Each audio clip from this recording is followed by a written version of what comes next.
अस्सलाम वालेकुम गाइस। तो कैसे हैं आप सब लोग? उम्मीद है आप सब लोग खैरियत से होंगे। Welcome to my YouTube channel MFUI official. Guys, जैसे जैसे एशिया कप 2025 जो है करीब आता जा रहा है, वैसे वैसे ही काफी टीमों से रिलेटेड, उनके खिलाड़ियों से रिलेटेड बातें सामने आ रही है। जहां इंडिया का नाम आया और वहां संजू सैमसन का तस्करा ना हो, ये तो इम्पॉसिबल है। क्योंकि जब जब इंडिया किसी बड़े इवेंट में जाने की कोशिश करता है, तब तब संजू सैमसन को पीछे धकेला जाता है। और तब तब संजू सैमसन ऐसी परफॉर्मेंस देते हैं कि सबको हैरान कर देते हैं। या गाइस, जिस तरह से गिल ने टेस्ट सीरीज के अंदर अच्छी परफॉर्मेंस दी थी, उसके बाद गिल का T20 एशिया कप के अंदर इंक्लूजन जो था, वो संजू सैमसन के लिए थ्रेट था। वो थ्रेट कैसे था? क्योंकि अगर गिल जैसा बैट्समैन खेलता है तो वो ओपनिंग ही करेगा, जो कि संजू सैमसन काफी अरसे से कर रहे थे। अभिषेक शर्मा और संजू सैमसन जिस तरह की ओपनिंग कर रहे थे, वो आप लोगों के सामने थी। लेकिन जब से गिल का इंक्लूजन हुआ है और वाइस कैप्टन की हैसियत से टीम में आया, तब से संजू सैमसन के बारे में बातें हो रही थी कि क्या संजू सैमसन अपनी प्लेस रख पाएंगे। क्योंकि अगर संजू सैमसन को एंड में खिलाना है, तो एंड में जितेश उनसे अच्छे बेहतर बैट्समैन साबित हो सकते हैं, ये सबका कहना था। तो इस दौरान जब ये सब बातें हो रही थी, तो KCL चल रही थी, केरला लीग चल रही थी इंडिया के अंदर। वहां पर संजू सैमसन ने जिस तरह की तबाही मचाई है, वो अनबिलीवेबल है। वो कहता है ना कि आप अपने लिए दरवाजे खोलने की कोशिश करो, अगर दरवाजे ना खुले तो उसको तोड़ने की कोशिश करो। और वही काम संजू सैमसन ने किया, सारे दरवाजे तोड़ के पहले मैच में 12-13 रन बनाते हैं 22-23 बॉलों पे, छठे नंबर पे आगे।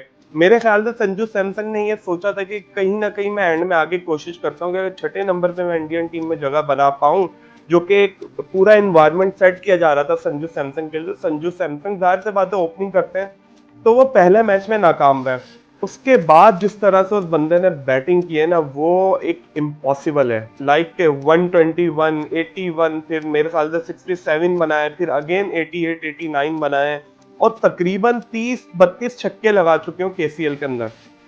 और पहले मैच में फेल होने के बाद अगले 4 मैचों में बड़ी इनिंग्स खेलना, ये बहुत ही कम देखा जाता है। और ये संजू सैमसन की फॉर्म को भी बताता है। अगर इस तरह की फॉर्म से भी इंडिया फायदा ना उठाए, तो इंडिया, मेरे ख्याल से ये इंडिया का नुकसान है, संजू सैमसन का नहीं है। संजू सैमसन जो कर सकता था वो कर रहा है, और कर रहा था भी। इंग्लैंड की एक सीरीज वो फेल किया बाउंस के ऊपर, आपको पता हो, ज्यादा अच्छा नहीं खेल पाया। लेकिन एक सीरीज की बेस पे जो परफॉर्मेंसेस संजू सैमसन ने दी है पिछले अरसे में, खासतौर पर T20 में, वो उसको आप भुला नहीं सकते। अगर आप चाहें तो अभिषेक शर्मा और संजू सैमसन के साथ ओपनिंग करके गिल को वन डाउन ले आए। आप गिल वन डाउन आने के बाद चौथे नंबर पे आप सूर्य कुमार यादव को ले, और बाकी की बैटिंग आप आगे से कंटिन्यू कर सकते हैं।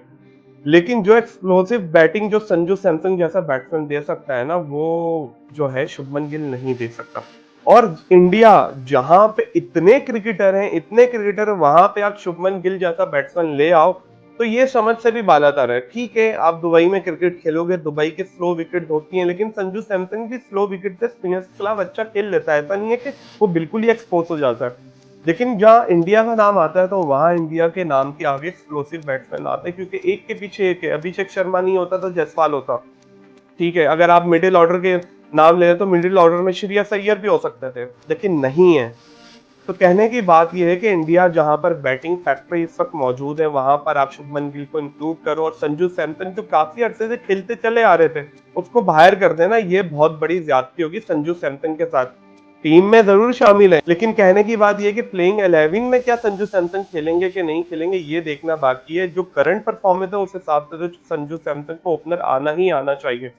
क्योंकि इस तरह की बल्ला तोड़ परफॉर्मेंस कोई भी नहीं देखी जा सकती रिसेंट पास के अंदर, जो संजू सैमसन इस वक्त कर रहे हैं। कल भी 9 छक्के लगाए संजू सैमसन ने।